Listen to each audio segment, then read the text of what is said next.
Hello everybody, it's Eero here. In this video I want to talk about mobility training and what do I think is the most effective way to basically gain mobility. And I mean, I have tried a lot of methods, different type of methods to improve my mobility, to fix pain and weakness and such. So nowadays, for example, I do very little like passive stretching. For example, I don't really do foam rolling at all. And what you're gonna find out later in the video, like why is it? But for example, stretching, because I started to do a lot of stretching basically in the start. That was the only basically mobilizing thing that I knew about. So I did a lot of stretching. And the thing about stretching is that it has a lot of limits. So for what it works is gaining flexibility. You stretch your muscles, you gain some range of motion, but that range of motion is very passive. You have very little control over that range of motion. So you will gain some looseness, passive range of motion. There's gonna be, like, for example, if you have pain and tightness, that's gonna be like diminished. So it does bring benefits. So then foam rolling is just another form of very passive kind of way to solve these issues, because you're massaging areas. It could, whether it's like a normal massage, somebody's massaging you with hands, or you're doing yourself some type of trigger point therapy, it's still passive. You're not using any muscles. Foam rolling and using the lacrosse ball was something that I did use also quite a lot, because I just wanted to find out how it works. And basically you go onto those tighter areas, you kind of dig to them, either with the roller or with the ball. You stay there on that area, roll for like a minute or two and so on, and it's very painful. It hurts like crazy if you have those tight spots there. But I just didn't got like permanent long-lasting results from it.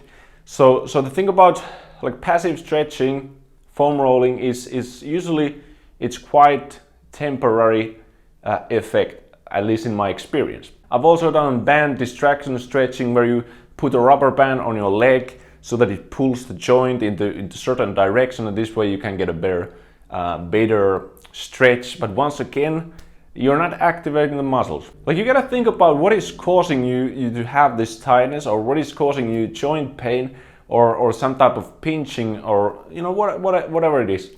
So the cause for that, I've been explaining, for example, the tricep video. When you extend the arm, I see it all the time. When people train the triceps, they do some of the exercise, every single time they snap their elbow. So that's a weakness in the muscle.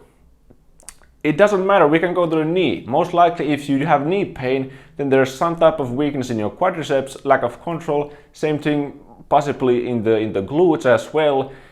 So every single time you have some type of chronic problem, it's usually caused by muscular weakness, lack of connection and control. So when you think about it this way, and then you think that you're gonna fix it by stretching, doing passive stretching, or you're gonna do foam rolling, then you kind of understand that it cannot fix the issue, because if you have a weak muscle, what do? You train the muscle. This doesn't mean that you shouldn't do stretching or you shouldn't do foam rolling.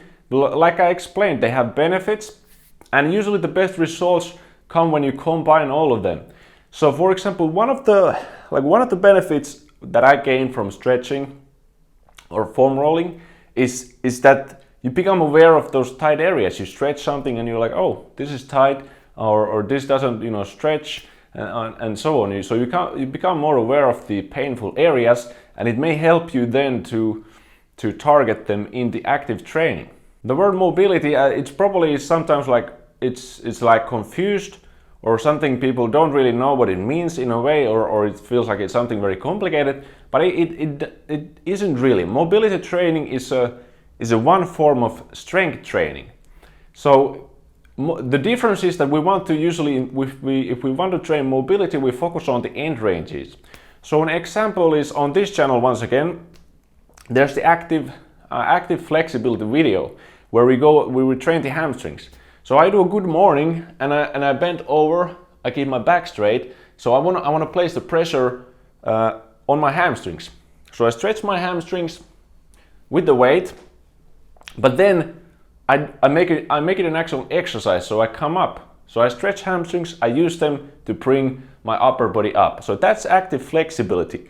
So it's not passive stretching where you don't use the muscles, where you just pull it into stretch. Another form of mobility training is the active tension training. So this is like the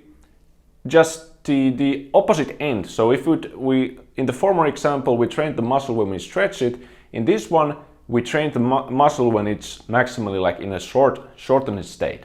So for example, I have the active tension for the glutes. This is an example. If I do this type of raise with the tricep, I'm training this end range here, right? That's the end range control. So regarding the structural balance of your body, it's very, very important that you have some type of control over both of these end ranges and the middle ranges. Like that's the structural balance, is that you have those range of motions and you have them like all around your body in all the muscles. There's lots of muscles in your body. Each one of those muscles have different functions. None of those muscles is there because of like nothing. And many times one single muscle has two or more different functions, one single muscle. So this is why I recommend to do versatile training, because that's how you take care of the overall structure, the balance of your body. You do one or two exercises, you get strong in them, but you're neglecting like 90% of your body. It's also the reason why, for example, in this channel, I don't focus too much on like doing stretching and passive flexibility, and I put out more videos where I do the type of active training, because that's the type of training that I do, and I think it's the most efficient type of way to increase the mobility, fix pain, become strong, improve the structural balance. Like this is the type of training that I do with my clients. There's always, it's usually a combination. You get to know your body, we may use stretching or foam rolling, but there's also the active element there every single time, because that's what really creates the long-term results. For example, it seems to be very common, people have pain in their like lower back sacrum area. So the stretching alleviates the symptoms, but if you really want to fix it, you're going to start to train and practice the control in your lower back, in your glutes, in your hamstrings, upper back, and then you move on there to the rest of the body.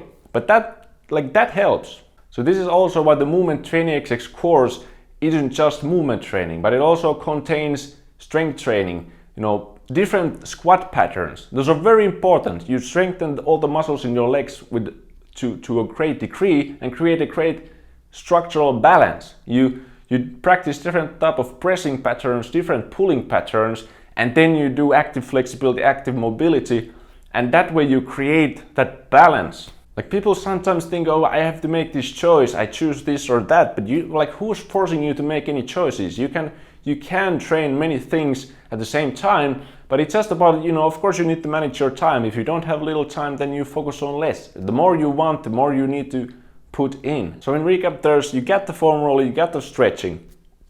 Those are good methods in the start to gain understanding of your body, to become more aware of what's going on.